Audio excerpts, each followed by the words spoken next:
Okay, welcome to the Hera Press Box. This is a podcast solely on women's sports. My name is Clay. My name is Alyssa. Hey, Alyssa. How's it going, Clay? It's going all right. Hey, technically our first podcast, we did a trial run sort of thing that we then deleted, but this one's real now. This one will stay up on YouTube, so not hiding from anybody anymore. Yeah, it's forever. It's permanent. It's not coming off. Not this time. Forever.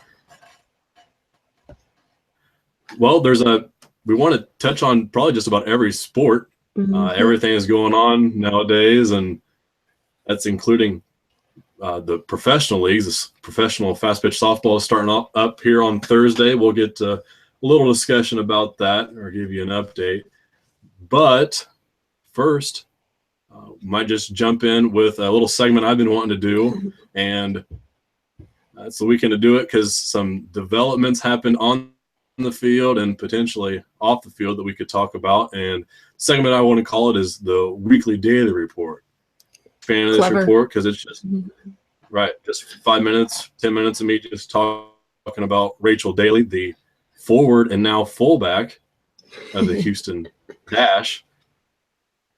And I really like the way Rachel plays, so I could talk for as long as I want. But some match for Rachel this weekend.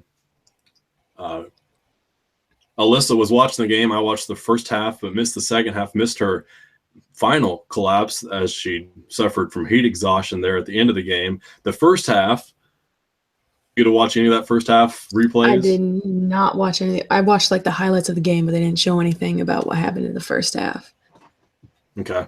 So in the first half, Rachel going after the ball aggressively, just like she always does, and slide tackle from a defender. And I have no idea how Rachel didn't break her ankle, didn't even go to the ground, but somehow ripped through the defender's legs and kept on the ball and got rid of it. And then less than 15 seconds later, went down to her hands and knees and out, and she grabbed her ankle and held onto that while they were there. And it seemed like it was an ankle injury while they showed the replay. Right. But she, got up and was okay. They had her stand off to the sideline for a minute, but she was back in. And then you said that you let me know that she had collapsed. So one, I was terrified for the next couple of hours. I couldn't check my phone, but it was odd that I was thinking she wasn't feeling well all game, and that first collapse was due to the heat as well. So I think maybe she's just trying to play that off and show that it was her ankle, so they didn't take her off, which happened. But that does lead us to a potential discussion about these afternoon games in Houston. The Heat, the NWSL released a statement just this weekend, yesterday, just right after the game. Rachel is considerably better, recovering from that spell, but NWSL did release a statement, and we could see this issue throughout the year, I'd say, right? Right. Yeah, and I mean, their statement, it was your general statement. It's what they were essentially supposed to say. And they kind of covered their backsides by saying, prior to the season, we worked with the Dash on trying to schedule nationally televised games. It's like, well, you didn't do a great job of it because you had, a 2 or 3 o'clock game in the end of May in Houston. So what do you think is going to happen? What do you think the temperature is going to be? What's interesting, though, is I saw that out in Portland, it was same temperature. It was up in the 90s, too. And as far as I know, I didn't see anything like that happen, whether that was just because I wasn't watching it or someone didn't collapse. I don't know. It's just interesting to see that no one, as far as I know, like I said, had heat exhaustion or anything due to that happen, whether they had more water breaks or what. Yeah, and that was part of the NWSL statement, I think, is that they built in those water breaks, and they were looking out for the players' safety and trying to get them past the heat. But well, and what I've seen when they've played warm weather games, and this goes across MLS, World Cup games, Olympic games, is they've done a water break halfway through the first half and then halfway through the second half. And if it's 90-degree weather, that's pretty much useless to have. There's no, Yeah. I mean, yeah, they get, what, 2 to 5 ounces of water or Gatorade? That's just not going to do anything when 90-degree weather. Yeah. Yeah, especially, I mean, we're not even, what, are we maybe a quarter of the way through the season? So to say these athletes are in 100% performance, I don't know if I would say that. Yeah, that may could play a part of it. And to talk about the scheduling and whether or not, to be blunt, whether or not we can blame the TV deal on these games, you know, it's great for the league and to get the out there to draw in new fans, but to build off of what Chris Henderson has said and talked about, and Chris Henderson said at the beginning of the year, he talked about, you know, it's great that we have this TV deal. Are we only hurting our players by, because you have to have one game in the afternoon, you have to have the backup game in the afternoon in case you get bad weather to play, and you know, if he was worried that the league jumped too soon at the deal and didn't wait and get a 7 o'clock slot. Right. Which I think would have been completely better in my mind for a 7 o'clock deal than, I mean, a 2 or 3 o'clock in the afternoon type of game. Because on a Saturday, everyone's out and about at 2 or 3 o'clock. Usually people are home between 6 to 8-ish. 6 to 9-ish, maybe. I think. I don't know. Right. Yeah. So I've watched live on Lifetime, and then I've recorded every other game, and I think I've missed one of the Sundays. Have you? How many games have you watched on Lifetime? This past weekend was probably the one that I was able to actually watch. Like 2 weeks ago, I was able to watch one as well, but not. I mean, I work every Saturday. So it's really difficult to be able to catch it on, you know, especially the afternoon game.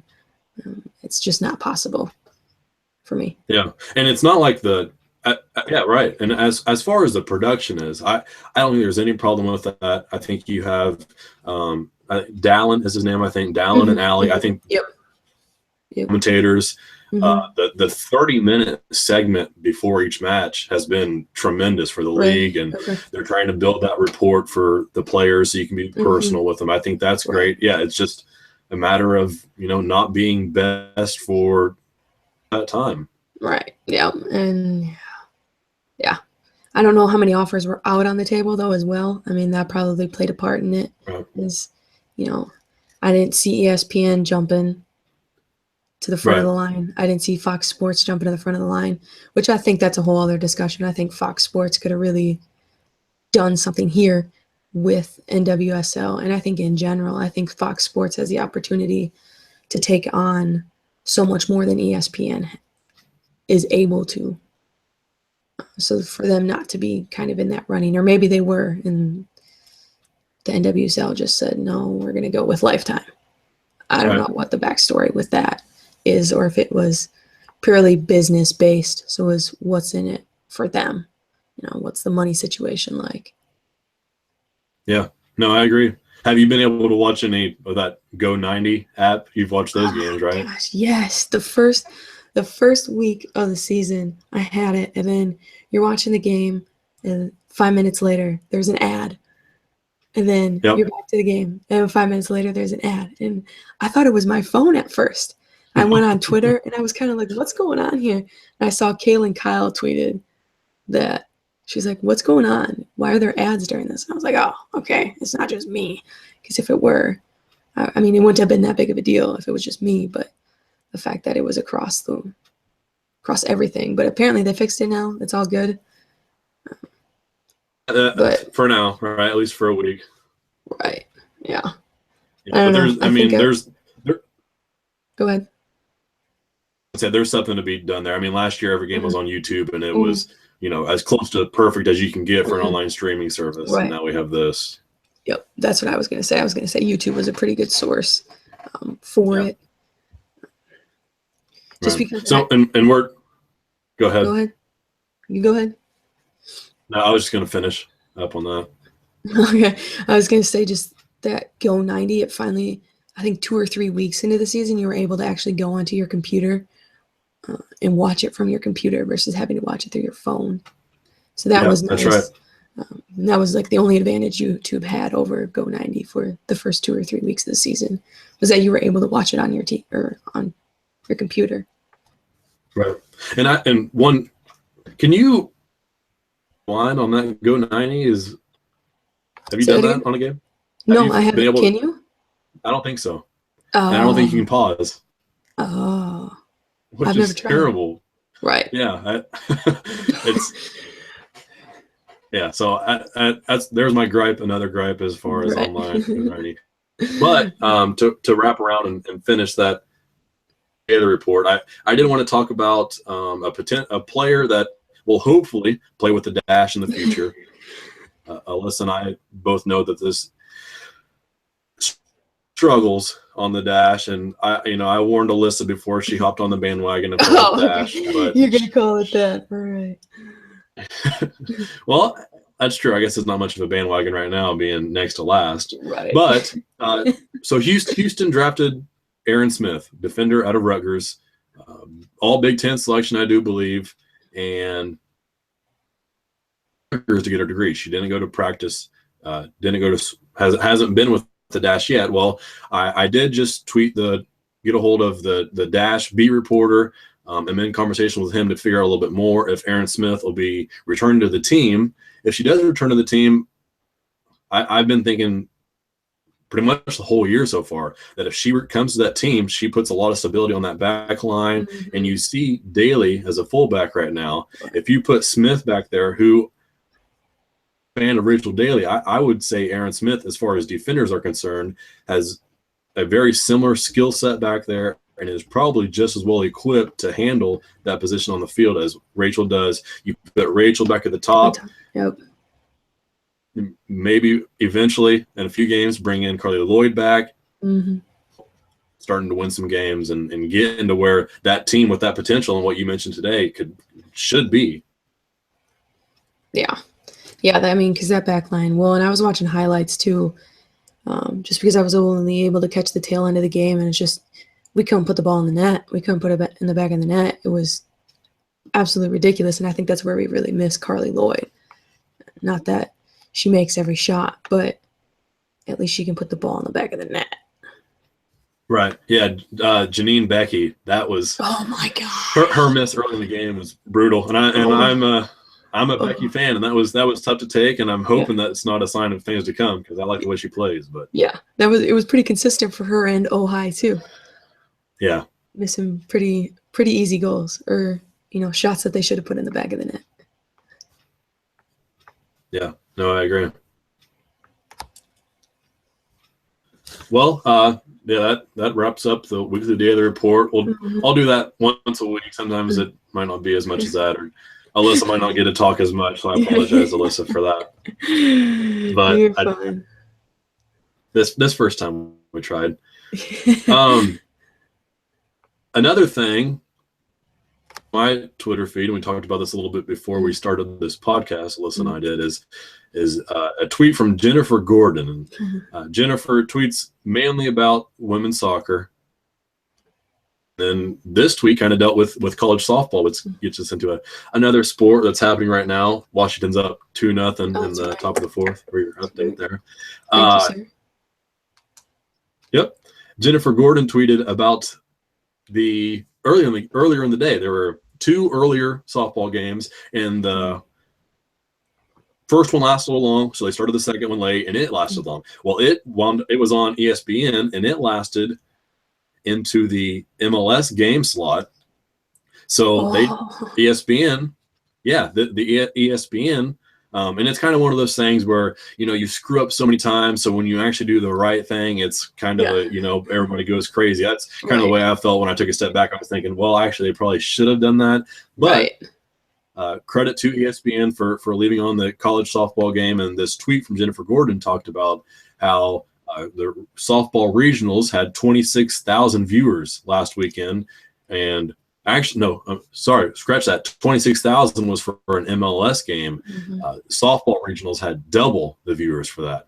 So it's a great show of support that we've seen for NCAA softball, and something that I mentioned to you is softball back, as you said it might be, or is softball the next sport to blow up for women? Yeah, I mean, I think so. I think, and we kind of had a discussion about this beforehand, and I think bringing it back to the Olympics is a huge part of it, just because it's a bigger stage. Everyone's going to be watching the Olympics. Everyone's invested in the Olympics. People are watching, and we're good. USA softball has been good, consistently good. Yep. So whenever you're on the Olympic stage and you're a good team, it's only going to bring popularity. It's just like having the World Cup every 4 years and then having, soccer in the Olympics as well. When you're the U.S. women and you're good in soccer, people are going to pay attention. Yeah, absolutely. And as far as professional softball goes, their season starts on Thursday. The Chicago Bandits, defending champs, they host the Akron Racers. So that'll be the first game on Thursday, and all those games are available through a subscription on NPF TV. Yes. And their season lasts how long did you say again? Into the I don't fall? know. I don't have my – yeah, I would think so. I don't have a schedule pulled up, but see what we can find. Yep. We'll try. And once you get that, I'll go through a run through.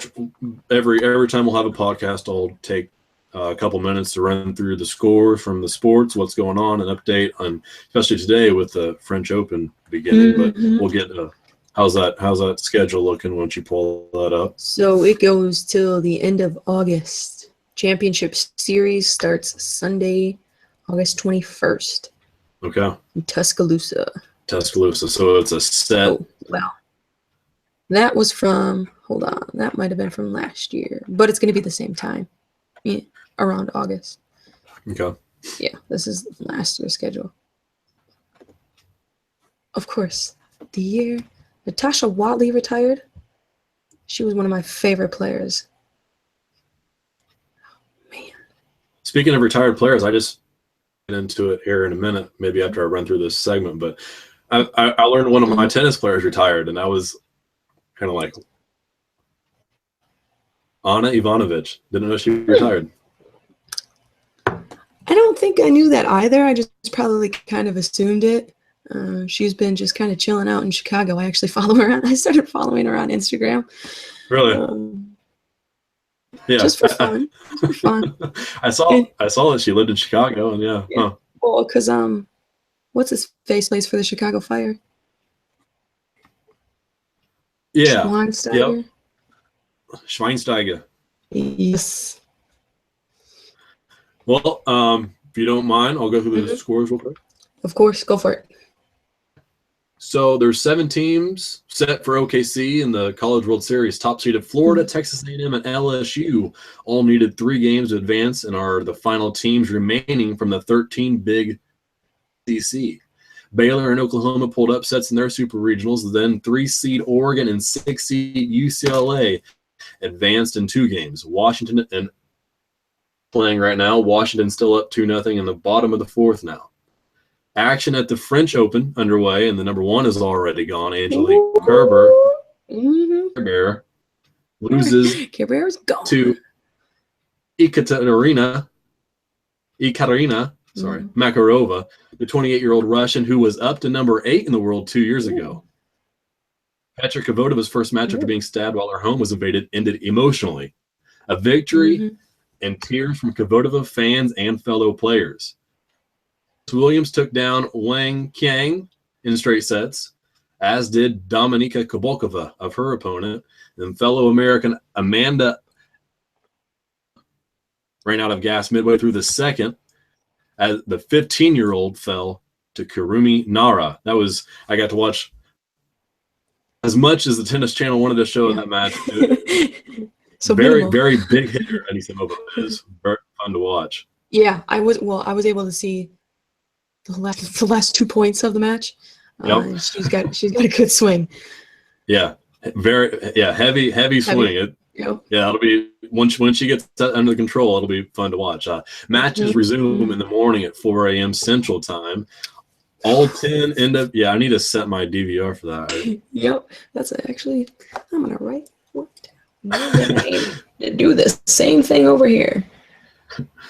All 10 NWSL teams were in action yesterday. Seattle beat a reeling Houston team that we talked about earlier on Lifetime. Sky Blue held possession for only a third of the game, but defeated Orlando. Cindy LaRue's brace led FCKC past Washington. A deflected goal proved to be the game winner against Boston. But Amadine Henry added her first NWSL goal. Was surprised to hear that was her first goal in the league. Yep. And the leaders matchup saw Chicago outscore NC Courage 3-2. Colaprico, Ersig, Motz, DiBernardo, and Dabinia scored. Yeah, that Dabinia goal was good. I didn't get a look at it. Oh, all of them were good. All of them were good from that Chicago game. Oh, yeah.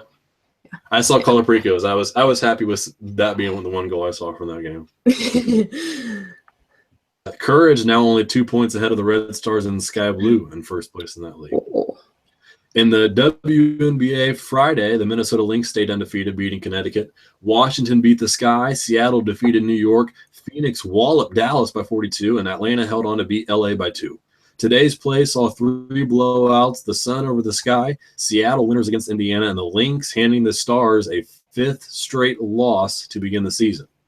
Yeah. To finish up, we mentioned about the pro fast pitch. They start on Thursday with a game there, and yes. What do you think as far as French Open goes? Who you got? Who do you like? All of the above. Well, that might be the same question for me. Okay. Ooh. Usually I get cocky and confident in the players that I like, and usually it doesn't work out well, especially in the French Open. Right. But I am 1-0. I'm a Kabolkova fan. Oh. Okay. I'm glad she got that win first, and I'll say my names and then I'll turn it over to you because like I said, I'm way too confident, arrogant with my players. So obviously, you know me, Wozniacki fan. So it'd be nice to see her, to make her climb back to the top. I don't know if it'll happen or not. Her Eugenie Bouchard. Yep. My Canadian there. Then my top American, which I mentioned earlier to you, Sloane Stephens. Yeah. Is my number one from USA. Okay. Then Coco Vandeweghe with that big serve. Sloane, I guess I should mention that Sloane is even in the French Open. Oh. But she's not competing. So I guess as far as USA is concerned, I'm rooting for Coco. Oh. Then a couple more I have is Maria Sakkari, the Greek. Mm-hmm. Mm-hmm. Madison Keys represent USA, right? Mm-hmm. And yeah, I guess that's it as far as who's in the tourney right now. Yeah, now that Kerber is gone, which I think. Were you a fan? No, not really, actually. But it just kind of opens it up even more, even though there's not necessarily that standout women's clay court tennis player that you just know is going to sail through the French Open, kind of like a Nadal. So it's just kind of interesting. It's always the toss up. These last 3 majors of this year, and maybe even Australian Open of next year, it's open for someone to come and kind of make their mark, because Serena, is not playing for the rest of the year this year. And it forced. No one's beating her. No one, unless she has an off day, which is very few and far between, not beating Serena. So I think this is the year to do it. I'm not necessarily thinking that someone who's winning the French Open is going to kind of make their mark in Wimbledon, in the US Open, just because the French Open is such a wild draw, just because of the surface. Yeah. But to go to my favorites, I'm with you on Coco. I like the way she plays, and that's how I always play. So I like that. Other American, Bethany Maddox-Sands. She's more of a doubles player. Won Olympic gold for us in mixed doubles. I like the way she plays. She's got this unique personality that you don't necessarily see in tennis. So those are pretty much my two that I would want to win. Trying to think of who I could win it. I mean, just because it's so wide open, I think, at the end of the day. And I think Bethany has been playing so well. I mean, she made it to the final in the Australian Open, given it's a completely different service. But I think she has the chance to do it, and I want her to. Just because she's been so good in doubles. Would like to see that translate into singles as well. So that's all I got for French Open. No, that'd be all right. My thoughts on the French Open. How many? So did you get to watch any matches at all? No. Today? It was all over by the time you got off work, right? Right. Well, and it was all over before I even got work. I woke up to the news that Kerber was out. So that was good. I wasn't able to see Bethany's match. Then you had given me a heads up about our 15-year-old who was playing, and I was obviously only able to see literally the last 2 points. So the past couple days, I've only seen the last couple minutes of the match, whether it be soccer or tennis. Yeah, I were you able to? What's that? Yeah, were you able to watch a lot or no? No. After Anisimova was done, I don't, because they only showed a few points of Kubokova, who I was trying to watch, but yeah, of course. I don't know. I wasn't impressed by and at some points they were showing the same match on NBC and Tennis Network, so that wasn't helping, obviously. So I was trying to follow on the match tracker on the French Open site, but that only goes so far. Right. Yeah. So actual live feed. Yeah, right. I don't know why that's that difficult, but I guess it is, huh? Yeah, I was reading up on Ivanovic, and her quote was why she retired is that she couldn't meet her own high standards, what she was saying, and she was ready to start the new chapter of her life. So the 29-year-old, I guess, in Chicago, she'll be all right hanging out in that big city. She'll be all right. Yeah. She'll be all right. Yeah. She's already been traveling. Because I keep tabs, because I follow her on Instagram. No, but yeah, it's interesting to see what age people retire at. Because you see Serena here, and she's 34, maybe 35, and Venus is 36. Mm-hmm. And you get Ivanovic, who's 29, and she's already done. It's kind of like Lauren Cheney or Lauren Holiday now. Right. She was 25, 26 when she retired. Yep. So it's Christy Rampone is still playing. Right. So it's interesting to see what kind of people, what kind of, I guess what kind of work that they want to put on their bodies. Right. The destruction, I guess, in a way. Right. And that brings up another topic is will we ever see that kind of balance out? Will there be an average age where players retire, say, from the NWSL, or will this be this fluctuation because you have some players who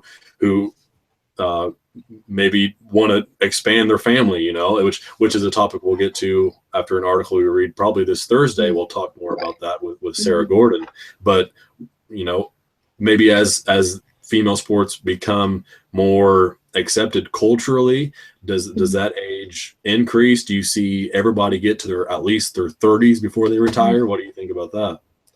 Well, it's interesting, and it actually came across for me today, was going back to Kaylin Kyle, is the NWSL is such a small league, and it's such a league that doesn't have a lot of money in it, or it essentially does, but the players don't get money, is what I mean by that. So Kaylin Kyle will buy a team now, and there was issues behind that, meaning green card and things like that, all that backstory stuff, but she's not on a team. So there's really nowhere to go once it feels like kind of once they're done, they're done unless you're a main player. Take, for instance, Candace Parker. I think she had her child when she was maybe in her second or third year. It was early on in her career. But she was such a staple of the Sparks that she was able to come back and kind of reintegrate herself. Doesn't mean that Kaylin Kyle next year can't find a spot on a team. But she retired from national Canadian team. And then, you see Heather O'Reilly retiring from the national team. You see Christy Rampone retiring from the national team. And all these players are still, except for Kaylin, playing professional league. So it's interesting to see that, whether that's just them kind of phasing out and then bringing in the new younger players into the National League teams, or if it was just their preference to kind of be done with that chapter and still play professionally. But to directly answer your question, I guess, I think it would increase if it becomes more of a culturally accepted to kind of steal your words. I think that number goes up more. They get older, just because you would think that they're going to want to keep playing in their primes. Michael Jordan never had to worry about they're off, which in essence he kind of did to go play baseball, but he was still playing sports. But no male athlete has to worry about that. They don't have to do anything. I mean, not to be rude, but they're not the ones actually carrying the baby. So I think that number increases, just because I think a lot of people aren't going to want to stop. And I think that through the years, we see more and more people like a Serena Williams going deeper in age and still playing at an extremely high level. Yeah, I would agree with all that. Yeah, and you talked about the money, and that made me think about another article that I read today, and it was focusing on one was Morgan Bryan, and then Rose Lavelle, and then Midge Purce, and it talked about those three, and it also ties back into what we talked about earlier in the Weekly Daily Report with Aaron Smith going back to college to finish your degree. And this article was by Travis Clark, writes for 442, and that's actually the same website that I had pulled up talking to you the other night. And I read a handful of different articles on there today, and that was about actually, let me see here. It was on 442, but I think it was by Travis Clark, and it talked about those players going back and getting their degree, because they're not making their life's earning in this league. They have to have that foundation to rely on after they've been playing. Right. And you bring up, two of those three players, so Morgan Bryan and Rose Lavelle, I'm guessing the majority of their income is coming from sponsors. So what is Morgan Bryan? Is she Nike or Adidas? And Rose New Balance?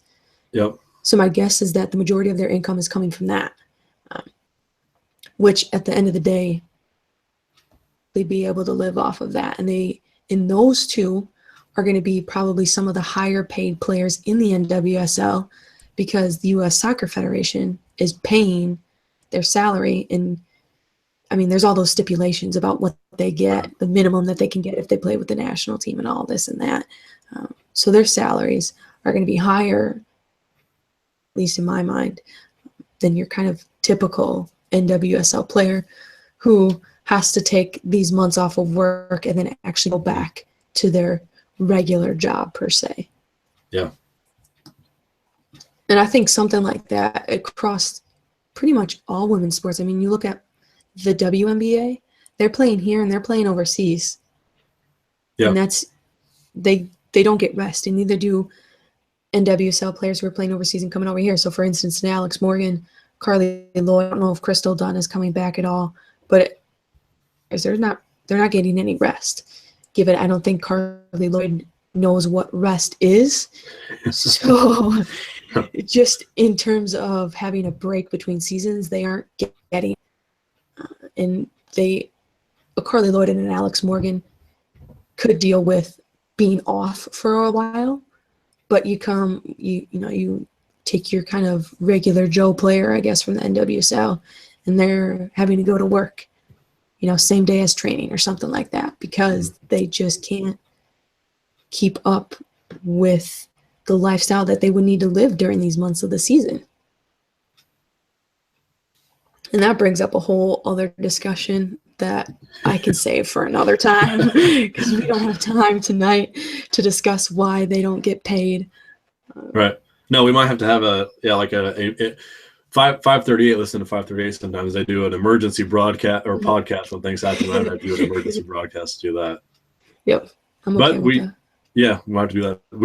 We did discuss, and we like to keep these 35 to 45 minutes, right? So, yes.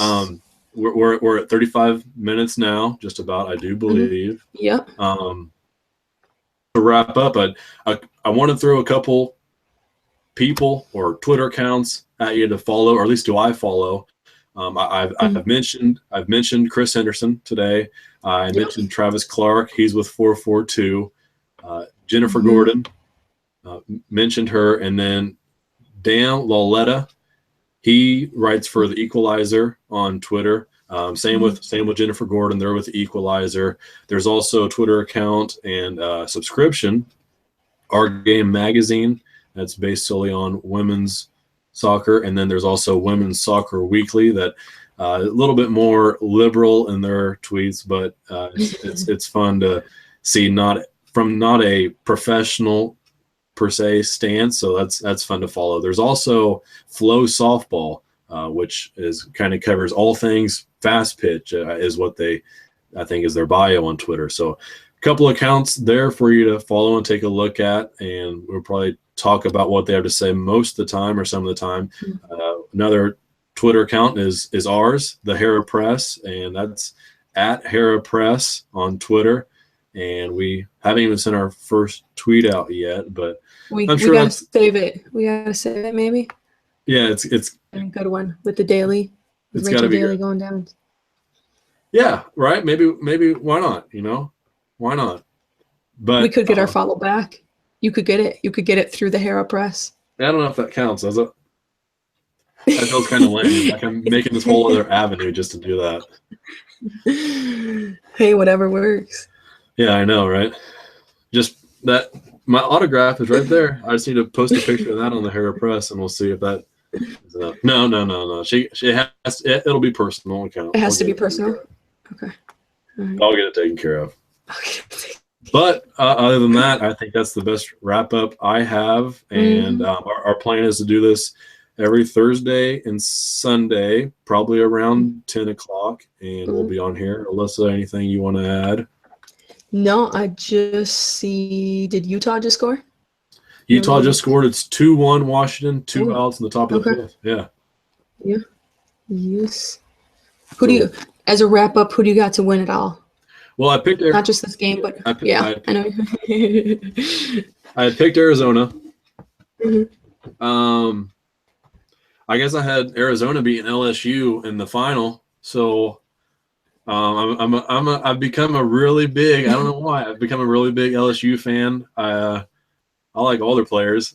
That Bailey Landry. I was just gonna say Bailey Landry's your favorite. The combination, I mean, she's a slap hitter, but she's gap to gap, has some power, only 2 home runs on the year, but it's just if I could teach somebody how to hit the softball, it would be like Bailey does, a slap hitter with speed and power and whole package. So that's awesome. I haven't seen LSU play yet, but I look forward to it. At least from that description. So hopefully she doesn't let me down next time I watch, which will probably happen. I think I've cursed everyone this weekend. I turned on the Dash game. Rachel goes down. I turned on tennis, and she loses. So maybe I should just stop watching sports this week. Yeah, just give it a rest for a minute and see if it goes all right. But that's not going to happen. I guess to tease next week, we'll probably talk about that it's about Sarah Gordon's pregnancy. Maybe we'll look into that article and read up on that and talk about that some. And maybe a little fantasy WNBA, good or bad for the game. Yeah. Maybe talk about that. And We'll probably find some more topics throughout the week. We'll get you caught up, and we'll go from there. Alrighty. Sounds good. Okay. Signing off then? Good night. Yeah, thanks for coming to the press box.